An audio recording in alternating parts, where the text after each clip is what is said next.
Satu gereja. Gereja merupakan satu perkumpulan atau suatu persekutuan orang yang beragama, yang dimana gereja juga sering disebut sebagai rumah ibadah daripada dua agama besar, yaitu agama Kristen Protestan dan juga agama Katolik. Gereja juga merupakan suatu perkumpulan orang atau suatu persekutuan orang yang memiliki kepercayaan atau iman yang menuhankan Kristus Yesus. Yang kedua, komunikasi. Komunikasi merupakan alat atau sarana yang dilakukan oleh manusia dalam kehidupannya sehari-hari. Tanpa komunikasi, kemungkinan besar manusia akan kehilangan akal pikir dan juga sesat pikir ketika berbicara dengan orang yang tidak mengerti bahasanya. Oleh karena itu, komunikasi hadir di sini. Yang ketiga, komunikasi gereja, yang dimana artinya komunikasi ini juga hadir dalam gereja karena gereja menganggap komunikasi itu sangat penting, dan komunikasi ini hadir dalam gereja berupa warta, yang dimana warta adalah salah satu alat atau sarana yang dilakukan gereja kepada jemaat untuk mengetahui sesuatu hal penting yang terjadi ataupun yang akan dijadikan dalam gereja. Misalnya warta baptis.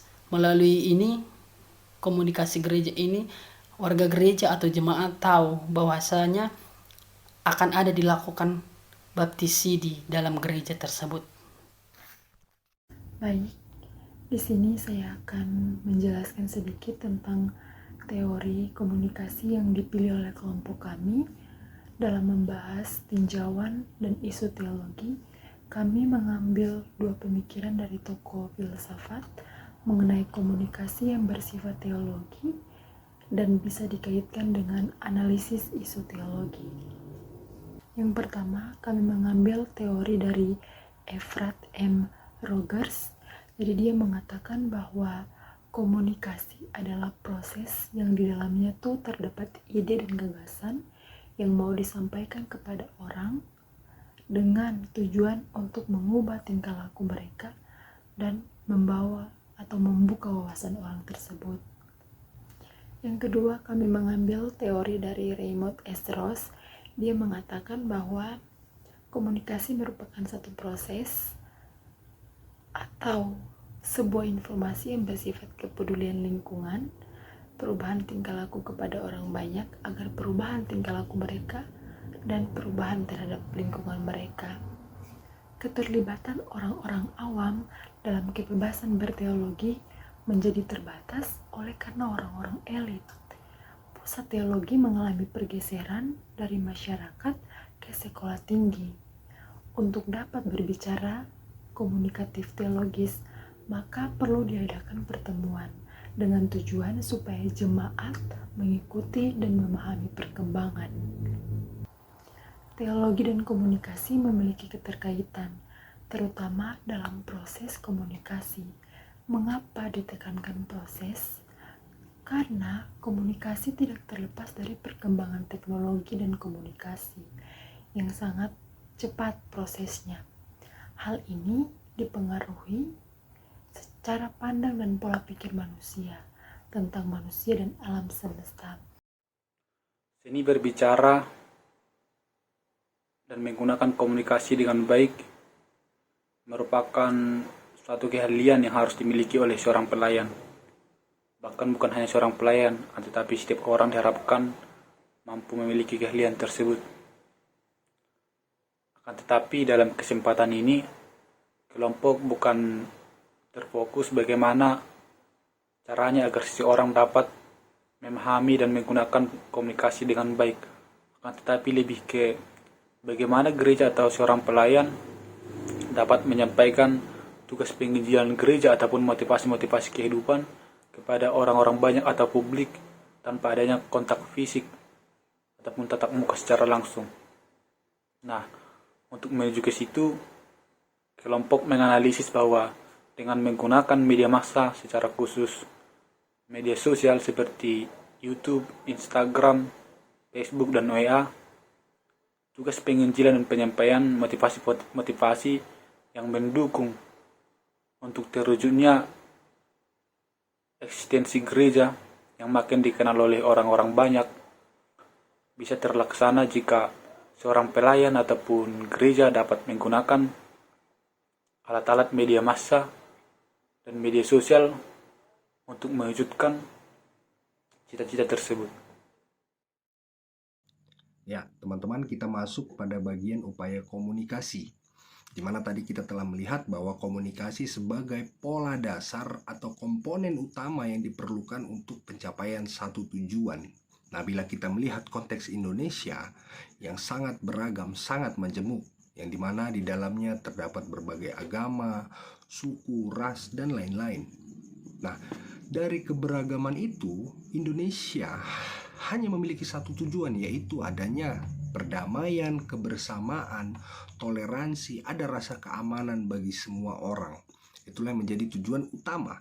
Nah, bila kita melihat konsep yang dinyatakan oleh Jürgen Habermas mengenai komunikasi deliberatif yang sangat menekankan pada proses, hanya pada proses mengenai tujuan, bukan pada hasil. Nah, bila kita melihat tadi konteks Indonesia yang sangat beragam, keberagaman agama, suku, dan ras. Nah, yang beragam ini, itulah yang menjadi partisipan dalam pencapaian satu tujuan, yaitu tujuan perdamaian, kebersamaan, dan toleransi tadi. Itu menjadi tanggung jawab dari partisipan-partisipan tersebut. Sehingga gereja juga menjadi partisipan untuk pencapaian tujuan tersebut. Nah, lebih lanjut, Habermas mengatakan adanya ruang publik sebagai wahana, sebagai landasan dari komunikasi untuk kita menyampaikan komunikasi, di mana alur komunikasi itu bisa terjalin dengan baik. Nah, karena itu bila kita melihat bagaimana upaya komunikasi yang perlu dilakukan, nah, kelompok melihat bahwa ruang publik yang kita miliki saat ini ada di sekitar kita, yaitu melalui media sosial, media massa, televisi, radio, dan lain-lain. Nah, untuk mempersempit, kami kelompok melihat pandangan dari Stetzer yang mengatakan bahwa ada 3 hal. Yang pertama, technologification of the church, yang mengatakan bahwa gereja harus memanfaatkan teknologi yang ada di tengah-tengah kita ini sebagai sarana misiologi. Misiologi bukan untuk mengkristenkan lagi, namun lebih lanjut untuk menyatakan bahwa gereja ini juga bagian dari negara Indonesia, yang dimana kita memiliki satu tujuan yang sama. Yang kedua adalah technological enable communicative. Artinya di sini mau menembus batas denominasi gereja, di mana biasanya kita di gereja hanya berdoa bersama dengan orang-orang yang segereja dengan kita. Namun di dalam bagian ini kita menembus batas untuk bisa berdoa, menggumuli firman Tuhan untuk melintasi batas denominasi gereja. Yang ketiga adalah teknologi enable discipleship. Artinya gereja harus memanfaatkan teknologi ini untuk menciptakan aplikasi khusus, baik itu laman-laman, website, atau blog, di mana di dalam aplikasi-aplikasi ini untuk menyampaikan argumen, menyampaikan pendapat terkait pencapaian tujuan utama tadi. Kita masuk kepada kesimpulan. Setelah kelompok membahas gereja dan ruang publik demokrasi, kami kelompok berpendapat kalau gereja harus memposisikan diri sebagai institusi yang bisa atau yang dapat merubah perilaku seseorang, terutama di era digital saat ini. Di mana yang kita tahu bahwasanya di Indonesia sangat menjunjung tinggi persatuan, persaudaraan, keadilan, dan bahkan kesejahteraan. Gereja erat kaitannya dengan tugas penginjilan. Nah, sudah saatnya gereja memanfaatkan ruang-ruang komunikasi media sosial dalam menyampaikan tugas penginjilan tersebut. Karena seperti yang sudah dijelaskan oleh kelompok, akan ada begitu banyak manfaat yang akan kita dapatkan. Terlebih lagi jika gereja mau menggunakan media sosial dalam penyampaian firman Tuhan, di mana pertama, itu akan menghemat waktu. Kedua, itu bisa diputar kembali. Ketiga, akan lebih banyak mencakup pendengar. Nah, yang terakhir itu akan bisa merubah diri seseorang tanpa kita mengenal identitasnya. Namun gereja harus lebih berhati-hati lagi dalam menyampaikan sesuatu melalui media sosial. Gereja harus bisa memilah mana yang baik dan mana yang buruk, agar apa yang disampaikan gereja melalui media sosial itu tidak akan memunculkan konflik atau perdebatan. Terlepas dari tugas pelayanan, gereja bisa memanfaatkan media sosial dalam menyampaikan hal-hal yang baik dan berguna bagi kesejahteraan dan keadilan berbangsa dan bernegara.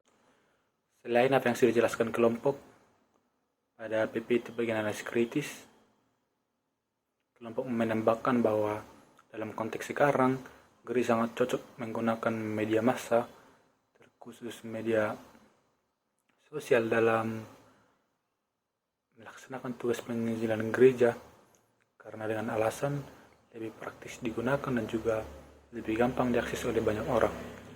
Selain itu, kelompok juga menambahkan bahwa jika gereja menggunakan media massa, maka banyak juga manfaat yang akan didapatkan, seperti membuka dialog dengan umat beragama yang bertujuan agar masyarakat di Indonesia semakin menyadari dan menerima kepluralan kepercayaan yang ada di Indonesia, dan juga jika diadakan dialog secara daring terhadap partai politik, maka akan timbul keprihatinan bagi pemerintah agar semakin melaksanakan dan mewujudkan kesejahteraan bagi semua rakyat.